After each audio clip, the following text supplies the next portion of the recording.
तो श्रद्धालुओं ने प्रणाम। हूँ गोयल तुषार मेरा अध्यात्म ओम चैनल में आपनु स्वागत करूँ छूँ।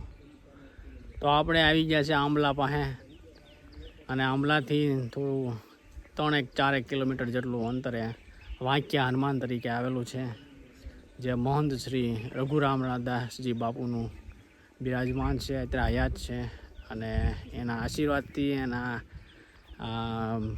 સંપર્કથી આપણે આ આશ્રમના આપણે ભગવાનના દર્શન કરાવીએ છીએ અને એની સંમતિથી આપણે આશ્રમના મોટો આશ્રમ છે જે ભાવિ ભક્તજનો માટે શ્રદ્ધાથી આપણે ભાવથી આપણે દર્શન કરાવવા બહુ સારી રીતે અને સારો પ્રયત્ન કરીએ છીએ।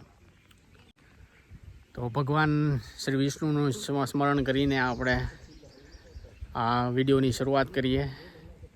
शांताकारं भुजगशरणं पद्मनाभं सुरेशं विश्वाधारं गगनसदृशं मेघवर्णं शुभांगं लक्ष्मीकान्तं कमलनयनं योगविद्यानगम्यं वंदे विष्णु भवभयहरण सर्वलोककैकनाथं सर्वलोककैकनाथं।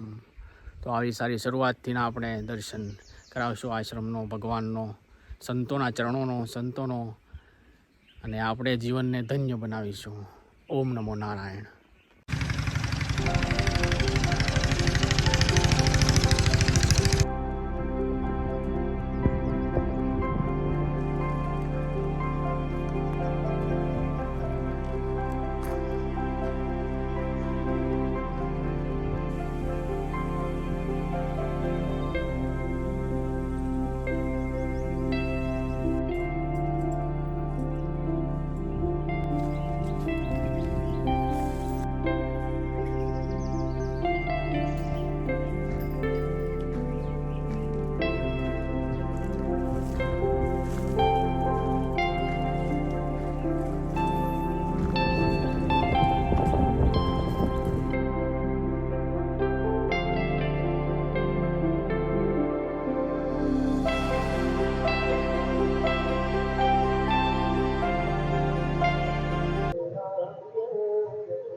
तो आपे जे दर्शन करी रह्या छो ते हनुमानजी दादाना छे अने ते वाक्या हनुमान तरीके सुप्रसिद्ध छे।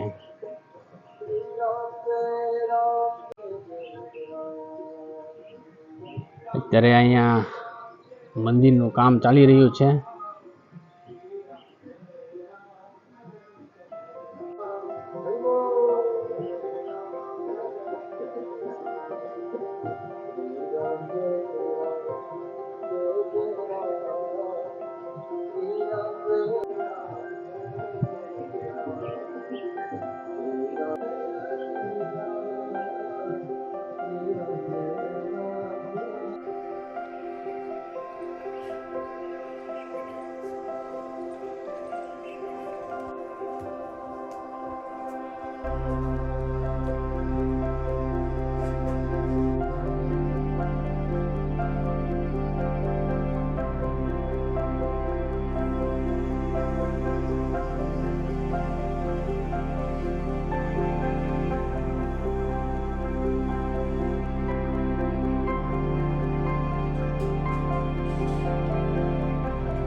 तो આપણે આવ્યા છે આંબલા, જ્યાં વાક્યા હનુમાન તરીકે સુપ્રસિદ્ધ છે હનુમાનજી દાદાનું મંદિર, અને અત્યારે આપણે દર્શન કરવા જઈ રહ્યા છીએ પાચરણ પાદુકાના।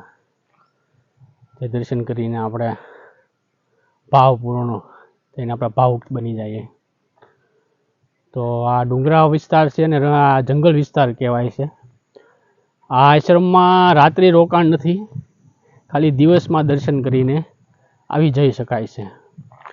જે ભાવિક ભક્તજનોએ નોંધ કરવી કે ખાલી દિવસમાં દર્શન કરીને હવા ઉજાસનો આનંદ માણીને અહીં આવી શકે છે અને રાત્રિ રોકાણથી ખાસ નોંધ કરશો.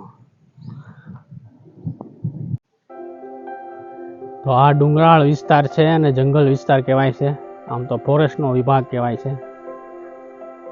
આ ચારેક ઓર જંગલની વચ્ચે વાંકિયા હનુમાન આવેલું છે.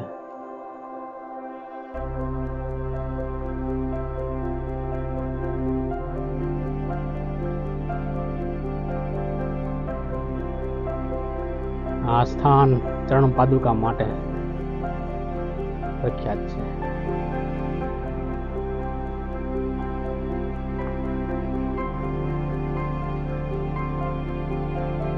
તો અહીં સંતોની ચરણ પાદુકા રાખવામાં આવી છે જે ભાવિક ભક્તોને દર્શનનો લાભ અપાવીએ.